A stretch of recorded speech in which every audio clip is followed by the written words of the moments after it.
What's up guys, it's me Jeremy. Riot uses a lot of different mechanics and techniques when it comes to designing their game, and it can be quite hard to appreciate the little nuances of everything when you're just playing, but it's all of these little mechanics and techniques that add up together to make the game what it is, so I always enjoy taking a look at individual mechanics and breaking them down. And today we're looking at the mechanic of percent maximum health damage. And helping me out with the video today, I have to give a huge shout out to ProGuides.com. They recently released a new service that allows you to ask questions to higher ranked players and get a reply within under a single minute. And they have a free trial that gets you full access, so you don't have to take it from me, you can decide for yourself if you like it or not. Anyways, let's get started. Now, percent max health damage is a mechanic that Riot likes to use quite a lot, and it's definitely for good reason. I for one think it's a pretty interesting way to design an ability, and it does create some interesting gameplay interactions. And the concept of percent max HP damage is a pretty cool one, since the way that it works out, at least on paper, causes it to be a source of damage that has both a ceiling and a floor. And what I mean by that is that this type of ability is a lot less at risk of dealing too much damage and killing people too quickly, and it's also a lot less at risk of dealing too little damage in situations when you're behind. And because of that, it generally creates well-balanced and fair gameplay scenarios that have some positives for both the player using it and the player facing it. Since it has kind of a damage floor, it allows the ability, and therefore the champion, to still have some kind of relevant damage even when you're super far behind. And on the flip side, it makes it so that even when you're super far ahead, you aren't just going to be randomly one-shotting people. And by giving the damage sort of like a cap on both ends, it contributes a lot to really healthy gameplay elements. What percent maximum health damage scaling does is that it allows you to give someone a source of damage that interacts in a similar way versus all types of opponents. Regardless of who you hit it with, you're going to be dealing roughly the same amount of damage in terms of the percent of their overall health. And this allows you to deal solid damage versus tanks without actually becoming ridiculous when you're attacking someone who's not a tank. So it allows you to have relevant damage, but in a way that's a lot more fair to play against for everyone. However, one thing I have to mention that is a very relevant argument to percent max HP damage actually not being that good of a mechanic is that it potentially can allow a champion to deal a lot of relevant damage without actually having to build any damage items.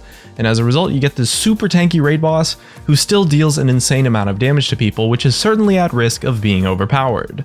It's much better to make a champion have to make the choice between being a bit more squishy and dealing more damage, or choosing to be a bit more tanky and dealing less damage. And itemization is usually what will allow a champion to make that choice, and it's pretty reasonable to expect that kind of trade-off, since getting killed in 3 seconds by someone that takes you 20 or 30 seconds to kill is kind of ridiculous, and percent max HP damage can potentially contribute to that type of scenario, and it does hurt the idea of that trade-off of choosing the tankiness versus choosing the damage. So there are definitely a lot of situations where you wouldn't want to put it on a champion.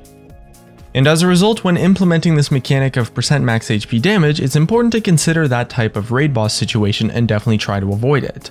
A lot of times this is done by doing a non-scaling kind of low base damage value, but then having a solid amount of scaling on the damage ratio. Another way you could potentially do this is to just heavily gate the ability behind some kind of interaction, to where it still does a lot of damage, but it's never going to kill someone really quickly, because you do have to do some kind of interaction or meet some sort of condition before actually getting it, which makes it a lot more fair, and it also makes it a lot more possible to outplay, and that's probably the more common way that it's been implemented in League of Legends, since Riot really likes the idea of tanks having some relevant damage, but gated behind some kind of interaction, which is why we see this mechanic on so many 3-hit passive, because it allows the melee top laners and tanks to be a lot more fun to play and create more interesting gameplay patterns in melee versus melee combat. Riot Gypsy Lord commented a bit about this mechanic and the design concepts behind it, and he said that essentially, percent max HP damage is something that is really great to put on certain types of champions. And he argued that percent max HP damage is a mechanic that potentially does have a place on almost every tank in the game as kind of like a baseline thing, a baseline mechanic for those tanks to have, since it gives them a lot of threat and relevancy in a fight that makes their kits a lot more interesting, a lot more fun to play, but is still very healthy and easy to balance, and especially fair to play against. And he went on to say how 3-hit passives were a great way to implement that percent max HP damage, and as long as the percent max HP damage isn't something that's too powerful with too little of an interaction, meaning that there's some kind of a delay, or you require some condition to be met, or maybe you have a low base value but high scaling with damage stats, then it's something that can be pretty awesome. And let's take a look at a couple of examples on opposite ends of the spectrum that showcase a lot of the characteristics of this mechanic. Let's start with someone like LeBlanc, who does not have any % max HP damage in her kit whatsoever. LeBlanc actually does a very reasonable amount of damage to tanks, but it's a lot more because she just does insane damage to a squishy target, with really solid potential to just one-shot them instantly. And being one-shot instantly isn't exactly fun nor fair to play against, although it's necessary for LeBlanc to have that kind of gameplay as an assassin. And as a result, LeBlanc becomes much more volatile. When she's ahead, she's unstoppable, and when she's behind, she's almost useless and has a really hard time catching up. This isn't the best example since % max HP damage can't really be used as a form of burst damage at all, and so it doesn't really make sense to put that mechanic on assassins. But LeBlanc does show a lot of the problems with alternate damage types that % max HP damage doesn't entirely have.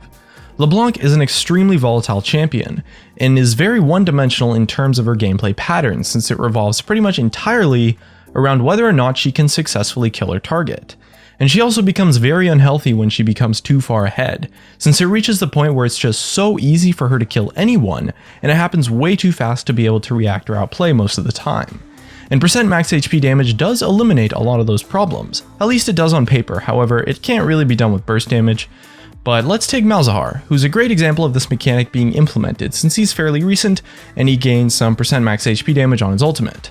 Before, Malzahar was quite unhealthy because his ultimate resulted in burst damage oriented gameplay patterns, which are again, as we saw in the LeBlanc example, typically volatile and one-dimensional, and so it was replaced with % max HP damage, which resulted in an ultimate that was much better designed, and it was also a lot better when he's behind. And although Malzahar was overpowered after the change, it was kind of for different reasons that just happened to happen on the same patch. And the % maximum HP damage being put on his ultimate was a pretty good decision, and it made the ability a lot more healthy and fair to play against, especially when he's ahead. Those examples do an okay job of showing off the design concepts of the mechanic, but when it comes to actually implementing it, it's much better to just put it on a tank or a bruiser. And the reason why is because % max HP damage is a form of sustained damage. You aren't going to be one-shotting people with it, and there's usually better mechanics or forms of utility to give a sustained DPS mage or an AD carry most of the time, Malzahar being kind of a good exception. So the most practical way to use % max HP damage is really just to give a tank relevant sustained damage without having it be overpowered, at least depending on how you implement it. There's certainly a lot of exceptions, but that's definitely the most common and most likely place that we've seen the mechanic in the game. So what do you think about % max HP damage? Hope you guys enjoyed this look into the insights of the champion designers and the choices they make surrounding this mechanic, and it looks like that's going to be it for me today. If you enjoyed the video, hit that like button, subscribe if you want. Thanks for watching, and I'll see you guys next time.